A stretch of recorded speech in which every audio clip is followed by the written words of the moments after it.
So let's hear about this national initiative. How would it work on a practical level, and what is it for people that have never heard of it before? Well, what it is, it's a federal ballot initiative, which is called the National Initiative.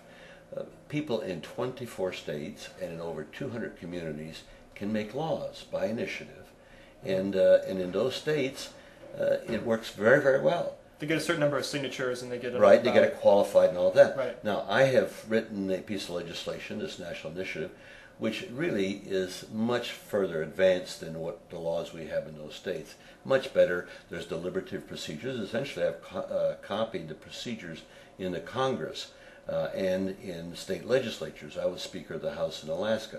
And so I've codified these procedures, and the plan is very simple. The people can be empowered to make laws and should be able to make laws in every government jurisdiction of the United States in partnership with their elected officials. Okay. From my point of view, the people are totally qualified to make the decisions on policy matters that affect their lives. This frees up representative government to now deal with the daily operation of government. So you say that in your view, you say the people are totally qualified to do this, but it seems like if you look at how the Constitution was originally written and the motivation of some of the founders, it seems like they were actually very wary of this kind of direct democracy. If you look at the layers that people put between the people and their government. Jim, with all due respect, that's not correct.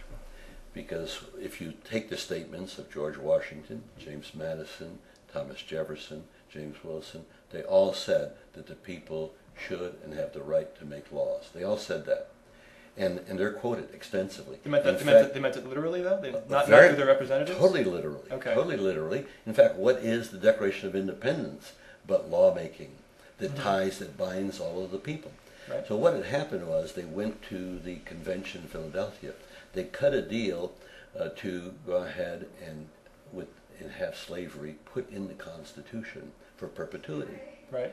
And so what they couldn't now send this Constitution to the American people for ratification because they were informed by what happened in 1778 in Massachusetts, where they had a Constitution that included slavery, and they turned around and people voted against it. Okay. 2 years later, they put up another Constitution that excluded slavery. In fact, it was so good, it set up manumission, and the people voted for it. Manumission being the release of slaves. Correct.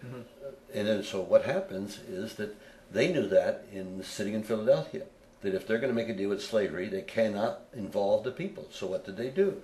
They turned around and set up conventions. So when you look at Article 7, right. Article 7 clearly states that when the conventions of 9 states ratify this Constitution, it becomes the law of those 9 states.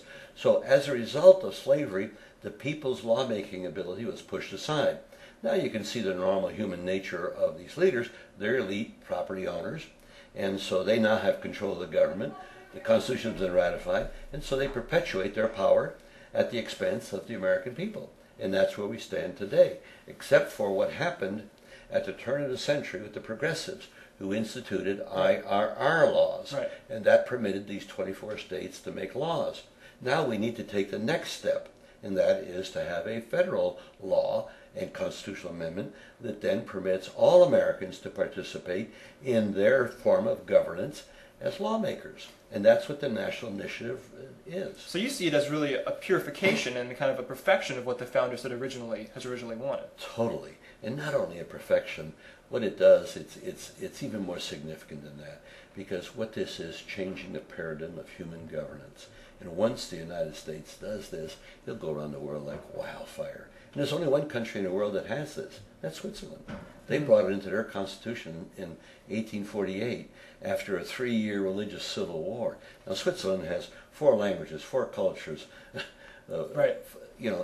Totally disparate groups. They live together in peace since 1848, and they have no resources, and now they're the per capita wealthiest people in the world. What do you think? Let me just fix this thing on the computer here. What happened? We got cut out? Or? No, it was running its virus software, and I had to shut that down. This is what you deal with when you're dealing with this kind of technology. It's great technology. We'll cut this out for the 5-minute piece. Leave it in there. Leave it in there. So, all right. So we're talking about the National Initiative, direct democracy. What role do you think that the internet, things like online video, and people talking directly to politicians through video, no matter where they are. What role do you think that has to play in the kind of things that you're talking about? Unbelievable role, because I started working on the National Initiative in 1990 before I was even aware of the internet, its Right. capability. We could have done this with the telephone. I mean, this is not rocket science.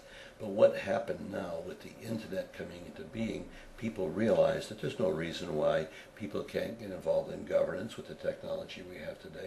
We have the ability today, which is what I'm doing with Philadelphia too, is asking all Americans, do you want to be empowered? Here's the plan, all you got to do is vote for it. You see, we're going around the government.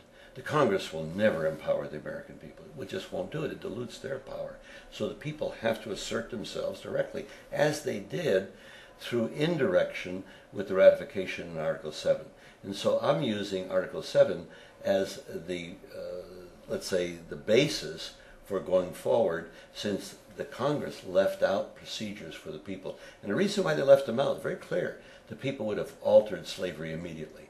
And they locked down slavery so tight with 5 areas in the Constitution that it took a civil war to unlock the problem. Mm-hmm. And then, of course, only one of those areas has been corrected. The other 4 areas are still in the Constitution, and they damage our form of government today.